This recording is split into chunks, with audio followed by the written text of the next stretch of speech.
Welcome back to another part of lesson number 9, grammatical topic pronoun.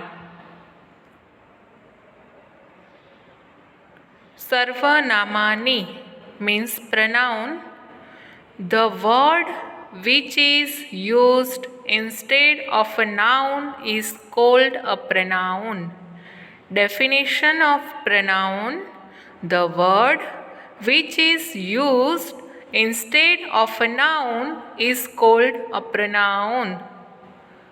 Today we will learn about Asmat Sarvanam and Yusmat Sarvanam. Asmat means I, we, and Yusmat means you. Asmat and Yusmat have the same forms in all the three genders. These two pronouns are used very often in a language.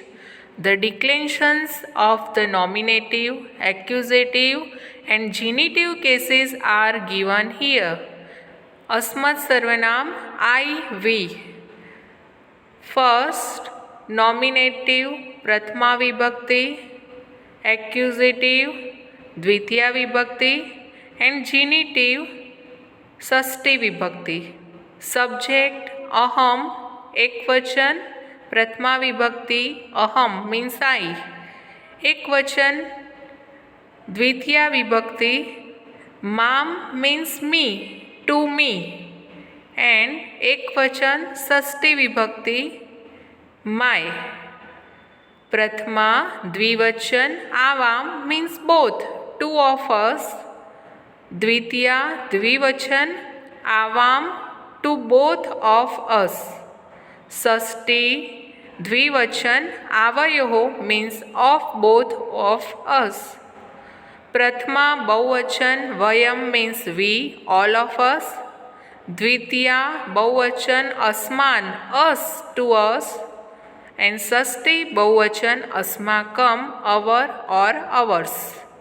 Student, यहाँ पे हमें pronoun अस्मत् सर्वनाम and युष्मत् सर्वनाम का अभ्यास करना है. यहाँ पे अस्मत् सर्वनाम प्रथमा विभक्ति, द्वितीया विभक्ति एंड षष्ठी विभक्ति दी है, वो आपको लर्न करना है. टेबल ऐसे लर्न करना है: अहम आवाम वयम, माम आवाम अस्मान, मम आवयोः अस्माकम. I repeat this table: अहम आवाम वयम, माम आवाम अस्मान, मम आवयोः अस्माकम. नेक्स्ट, युष्मत् सर्वनाम यू. प्रथमा एकवचन त्वम means you, द्वितीया एकवचन त्वाम means to you, and षष्ठी एकवचन तव means your. प्रथमा द्विवचन युवाम means both of you or you two. द्वितीया द्विवचन युवाम to both of you, and षष्ठी द्विवचन युवयोः means of both of you. प्रथमा बहुवचन यूयम means you all, you. द्वितीया बहुवचन युष्मान to all of you, and षष्ठी बहुवचन युष्माकम means yours or all of yours. ये table भी ऐसे learn करना है: त्वम युवाम यूयम, त्वाम युवाम युष्मान, तव युवयोः युष्माकम. I repeat this table: त्वम युवाम यूयम, त्वाम युवाम युष्मान, तव युवयोः युष्माकम. Read the following sentences and study the underlined words carefully. First sentence: अहम जानामि तव गृहं सुंदरम अस्ति. In this sentence, underlined word aham and tav both are pronoun. aham अस्मत् सर्वनाम का है और तव युष्मत् सर्वनाम का है. सेकेंड वन, मम माला मम सखी अस्ति, अहम तुभ्यं कथयामि.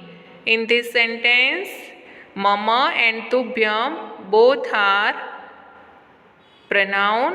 Mama अस्मत् सर्वनाम प्रोनाउन एंड तुभ्यम युष्मत् सर्वनाम. थर्ड, हे सीते त्वं मया सह मा आगच्छ. In third sentence, tvam and maya both are pronoun. Tvam yusmat sarvanam and maya asmat sarvanam. The underlined words in the above sentences are pronouns. Activity: find sentences with such pronouns from the lesson and understand their use. Student, आप लोगों ने चित्रपदानी 1 and 2 में भी pronoun का use किया है sentence में, वो आप सीख चुके हो. अभी ये अस्मत् सर्वनाम एंड युष्मत् सर्वनाम का टेबल आपको नोटबुक में लिखना है एंड लर्न करना है. Next, to understand the use of various cases read the following verses carefully. Student, जो केसेस कारक विभक्ति है वो आप लोगों ने सीख लिया है. अकारांत पुल्लिंग, अकारांत नपुंसकलिंग एंड आकारांत स्त्रीलिंग. तो यहाँ पे श्लोक दिया है और श्लोक थ्रू आपको विभक्ति समझाई गई है. फर्स्ट, रामो राजमणि सदा विजयते रामं रमेशं भजे. रामेण अभिहता निशाचरचमुः रामाय तस्मै नमः. रामात् नास्ति परायणं परतरं रामस्य दासो अस्मभ्य अहं. रामे चित्तलयः सदा भवतु मे भो राम माम उद्धरः. Here Ramah is in nominative case, means doer or subject, करता है. Ramam means to Rama is in the second case, accusative and karma है. Ramena means by Rama is in the third case, instrumental. Ramaya for Rama is in the fourth case, dative. Namaha always takes the fourth case. Ramata from Rama is in the fifth case, ablative. Ramasya of Rama is in the sixth case, genitive. Rame on Rama is in the seventh case, locative. And Bho Ram O Rama is in the eighth case, vocative.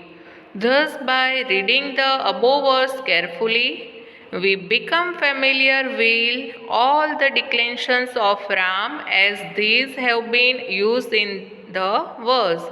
यहाँ पे student आप लोगों को विभक्ति, प्रथमा विभक्ति से लेके संबोधन विभक्ति तक के एक वचन के जो वर्ड दिए हैं वो वर्सेस में दिया है और आप लोगों को याद रखना है. जैसे मैंने सिखाया था कि आपको स्टैंडिंग लाइन में याद रहे तो वैसे लर्न करो, या स्लीपिंग लाइन में याद रहे तो वैसे लर्न करो. यहाँ पे स्टैंडिंग लाइन में कैसे लर्न करना है वो आपको श्लोक थ्रू समझाया गया है. रामः, रामम, रामेण, रामाय, रामात्, रामस्य, रामे, हे राम और भो Ram. Next, now study the following versus. यहाँ पे ऑल भी वर्सेस दिए हैं जिसके थ्रू आप लोगों को ये विभक्ति के टेबल याद रह जाएंगे. नॉमिनेटिव मीन्स प्रथमा विभक्ति. फर्स्ट वन, अहल्या द्रौपदी सीता तारा मंदोदरी तथा पच्चकम न स्मरेत नित्यम महापातक नाशनम. यहाँ पे जो डाक वर्ड दिए हैं अहल्या, द्रौपदी, सीता, तारा, मंदोदरी, वो प्रथमा विभक्ति आकारांत स्त्रीलिंग के वर्ड है. नेक्स्ट है एक्यूजेटिव मीन्स द्वितीय विभक्ति. सेकेंड वन, गंगा पापम शशि तापम दैन्यम कल्पतरुः तथा पापम तापम च दैन्यम च हन्ति साधु समागमः. यहाँ पे भी जो डाक वर्ड दिए हैं पापम, तापम, दैन्यम, पापम, तापम, दैन्यम, वो कर्म विभक्ति दर्शाते हैं और द्वितीय विभक्ति में है. थर्ड, नॉमिनेटिव प्रथमा विभक्ति, एक्यूजेटिव द्वितीय विभक्ति, इंस्ट्रूमेंटल तृतीया विभक्ति एंड डेटिव एंड चतुर्थी विभक्ति। यहाँ पे भी और सारे वर्ड दिए हैं। वृक्षः फलान्वितः भाति, इसमें वृक्षः दिया है, वो प्रथमा विभक्ति में आता है। वृक्षं तूनयते कपिः, वृक्षं द्वितीया विभक्ति। वृक्षेण धार्यते तापः, वृक्षेण तृतीया विभक्ति। वृक्षाय दीयते जलम, वृक्षाय चतुर्थी विभक्ति। एब्लेटिव पंचमी विभक्ति। वृक्षात् पतन्ति पर्णानि, वृक्षात् पंचमी विभक्ति। वृक्षस्य प्रसरो महान्, वृक्षस्य षष्ठी विभक्ति जिनिटिव। वृक्षे खगाः न कूजन्ति, वृक्षे सप्तमी विभक्ति लोकेटिव। वृक्ष धन्यः असि भूतले, वृक्ष वोकेटिव संबोधन है। नेक्स्ट थर्ड श्लोक। जिनिटिव मीन्स षष्ठी विभक्ति बताई गई है।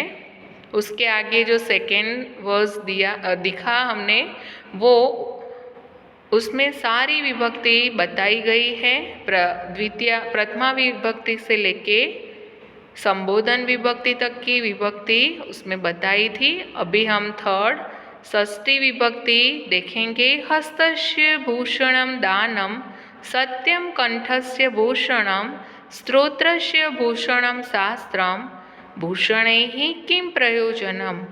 श प्रत्यय लगा है षष्ठी विभक्ति में, वो जिनिटिव विभक्ति दिखाती है।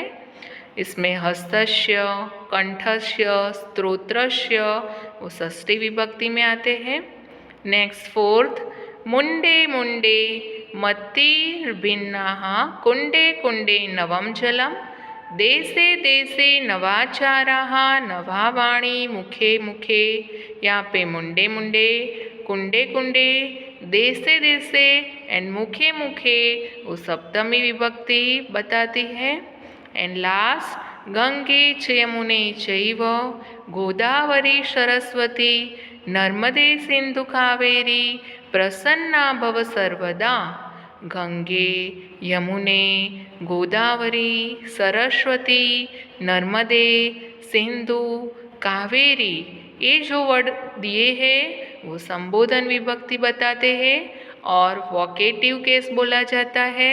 स्टूडेंट, ऐसे आप लोग श्लोक थ्रू भी विभक्ति को याद रख सकते हो।